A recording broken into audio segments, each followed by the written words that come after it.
Ошентип ислам дининин мута деген гир окутуусу Кыргызстанга дагы келди. Ал жөнүндө биздин Кыргызстандын аалымдарынын өз оозунан уксаңар ишенимдүү болот деп ойлойм. Азыр ошолорду угуп көрөлүчү. YouTube'га кирип моуну жазсаңар, могу нарындагы шииттер маселеси деп жазсаңар чыгат. Анан ушуну угуп көрөлүчү азыр. Чубак ажы шиялар жөнүндө, мута жөнүндө эмне деп айтып атат? Айтыш керек мамлекет рахмат андай мындай деп. Орусияда мыйзам кабыл алынган ислам болсун, православие болсун, иудаизм болсун, анан майда чүйдө диндер болбосун деген мыйзамы бар. Ошондой бизде дагы болуш керек. Макул чиркөөбүздө православдар бар экен боло берсин, Алла тартпайт өзүнө. Бирок баптист деген жанагы майда чүйдө бирне Кришна дегенде жок кылыш керек бардыгын. Шииттердин эмне кереги бар бизге? Ошо өздөрүнө бара берсин. Эгерде жер талаш болсо, дин талаш болсо, Кудай сактасын, этеги токтобойт тууганым. Муну эмнеге айтып атам? Мен ошо мамлекеттер чакырат өздөрүнө. Чубак ажы келип конок болуп кетиң. Үйүңүздө мебелдер эскисе мебел алып берелик. Каяктарга барасыз деп айтышат. Эмне үчүн? Мени сүйлөбөсүн дейт тууганым. Бирок муну мен айтышым керек. Мен ошону окугам мен. Мен ошо динди түшүнөм мен. Мен ишим ошо. Мен бир мыкты кага албайм бияка барып. Мына жыгылып калса, ошого уста чакырам, мына кыйшайып кетсе. Шуну кагып бер таксырым деп. Аны айта албайм. Бирок ушуну мен айтып беришим керек. Эмнеге эле чубак ажы айтып, жок, чубак ушуну окуган. Ошол Меккеде 10 жыл окуган ошого. Ошон үчүн мунун башына кийип отурат. Ошого акысы бар. Эмнеге башкалар айтпа? Башка билбесе эмне кылабыз? Демек, бизге шииттердин кереги жок. Аларды чыгарыш керек. Жөн эле сиз деп салам айтышыбыз керек болду. Эмнеге бизди бузуш керек антип? 40 гектар жер нарында берилген. Нарында кыздарын көбүн боозутуп коюптур. Убактылуу нике менен деп айтып атышат. Кулагым күнөөкөр ушу. Ошол китептер барса, бизди уруштурбагыла шииттер менен дейт экен. Азыр коркуп атсаң, эртең эмне болосуң? Мына өзүңөр бу жерден чубак ажынын өз оозунан уккандай, шииттер Кыргызстандагы нарында бир талай кыздарды боозутуп коюптур деп айтып атат. Убактылуу нике менен. Эми башка аалымдын ошол мута жөнүндө айтканын угуп көрөлүчү.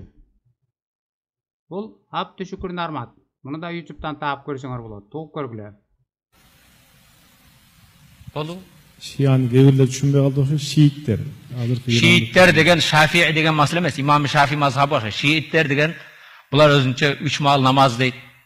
Ашхаду анна Мухаммадар Расулуллах, күбөлүк берем Мухаммад Аллах Тааланын кулу деген, ашхаду анна Алиян валиюллах, Али Кудайдын досу дейт. Андан кийин мечиттерге ар жерге барса Карбала деп, Ирактагы Карбала деген ташын алып келип ошого сажда кылышат. Шияларда эми жөнөкөй айтып коеюн да сиздерге түшүнүш үчүн. Убактылуу нике деген бар. Аялдар бир жумага алып кете берет. 3 күнгө да үйлөнүп кете берет. Нике мута деген бар. Мута дегени пайдалануу деген сөз. Мына $100 берейин, сенден 1-2 күн пайдалан деген. Бул кайсы мантыкка жатсын бул? Ушунан кийин шия жакшы бекен?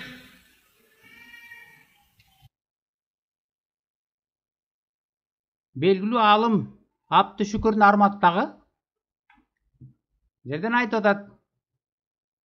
Аларда нике мута деген бар деп. 2 күнгө 3 күнгө алып барып жата берет. Мута деген бул пайдалануу деп. Бирок мутаны шииттер ойлоп тапкан эмес өздөрү. Аны Мухаммед ойлоп тапкан да. Буга чейинки өткөн сабакта айтып бербедик беле? Мына ага дагы кайрылып көрөлүк. Бул шиялардын сайты эмес, мына суннилердин sunna.com суннилердин сайтында Сахих аль-Бухари 51:19 дегенде жазылып турат. Посланник Аллаха сказал: если мужчина и женщина соглашаются временно жениться, их брак должен длиться 3 ночи. Если они хотят продолжить, они могут это сделать. Если они хотят расстаться, они могут это сделать. Аллахтын элчиси айткан дейт. Шиялар эмес, Аллахтын элчиси. Эгерде эркек менен аял макулдашып, убактылуу никеге тургусу келсе, алардын никеси анда 3 түнгө созулуш керек. 3 түндөн кийин кааласа узартып койсун. Кааласа жакпай калса кетирбейсин дейт. Муну Мухаммед өзү үйрөтүп берген. Кандай кылып мутага, убактылуу никеге туруш керек экендиги.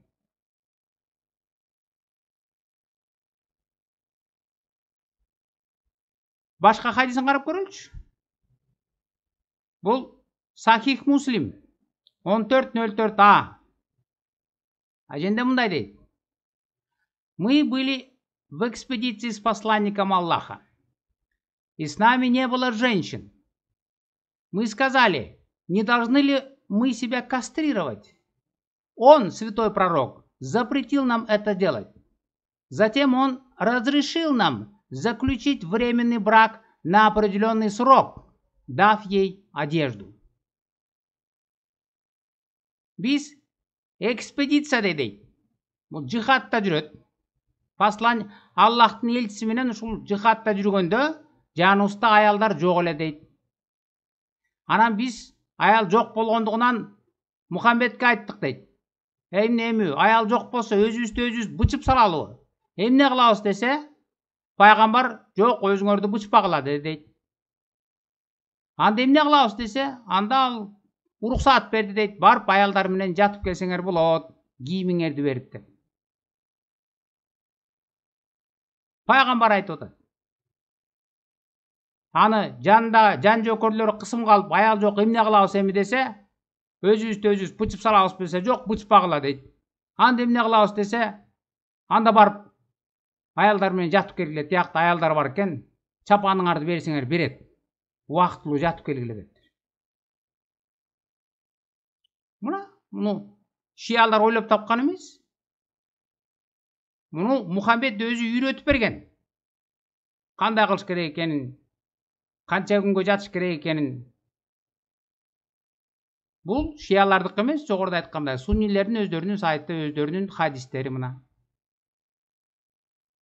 Бул мута ал турмак Куранда жазылган. Мына Курандын 4-сүрөсү 24-аяты. Интернетке кирип, мына quranonline.ru десеңер чыгат. 4-сүрө 24-аят. Бул жерде аяты жазылып турат мына.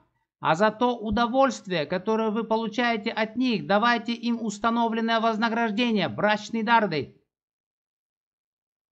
Аялдардан көргөн же пайдаланган рахатыңар үчүн акчасын төлөп койгула деген.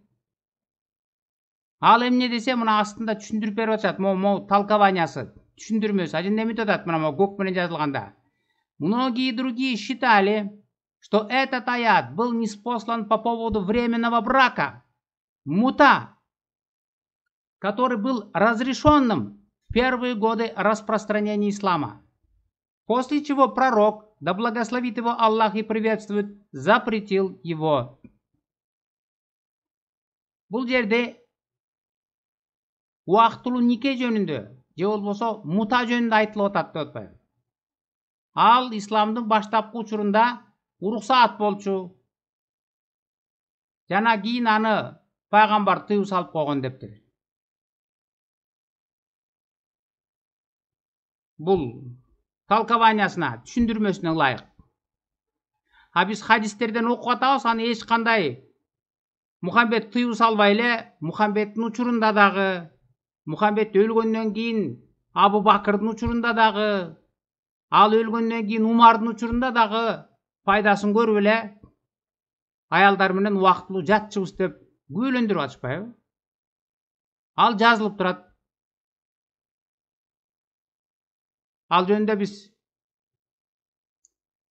Сахих Муслим китебине кирип 1405С деген хадисти ачсак, аженде мындай деп атат мына. Да, мы приносили пользу себе этим временным браком во время жизни пророка дейт. Ооба, бул убактылуу никенин пайдасын биз пайгамбардын учурунда көрчүбүз дейт. Андан кийин и во времена Абу Бакра дейт. Андан кийин Абу Бакрдын учурунда дагы дейт. Мухаммед өлгөндөн кийин анын ордуна биринчи халиф болуп Абу Бакр келген. Ошол Абу Бакрдын учурунда да пайдасын көргөнбүз дейт. И во времена Умара дейт. Абу Бакрдан кийин Умар келгенде дагы бийликке халиф болуп, анын учурунда дагы пайдасын көргөнбүз деп атпайбы? Эч кандай Мухаммед пайгамбар тыюу салбай этпей эле. Мына андан кийинки хадисти карап көрөлүчү. 14:05 деген. Мына ал жерде мындай деп атат. Мы заключили временный брак, давая горстку муки в качестве приданого при жизни посланника Аллаха. И во времена Абу Бакра, пока Умар не запретил это в случае Амра бен Хурайта дейт. Биз бир табак ун берип, аялдардын убактылуу никеге пайдаланчубуз. Биз муну Аллахтын элчисинин учурунда да пайдасын көргөнбүз. Абу Бакрдын учурунда да пайдасын көргөнбүз. Анан кийин Умар тыюу салып койгон деп атпайбы?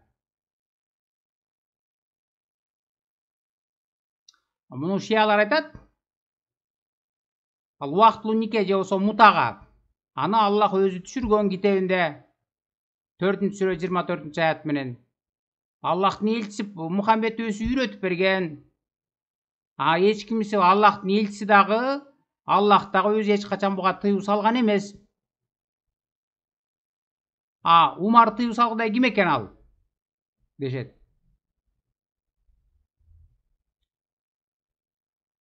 Муну сунни багытындагы мусулмандардын белгилүү аалымдары сынга алып атышпайбы? Убактылуу никени шиялар колдонот. Нарындагы кыздарды бооступ коюптур деп. Абдышүкүр айтып атат, Нарматов. Аларда мута деген бар. Ушу кантип болсун деп.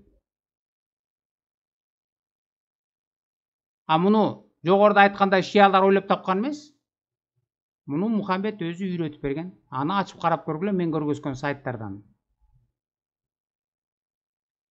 Бу жерде сунни аалымдары шияларды сынга алып атышпайбы? Буларда мута бар. Шиялар аябай ылдый. Алар убактылуу нике деп аялдар менен жатат деп.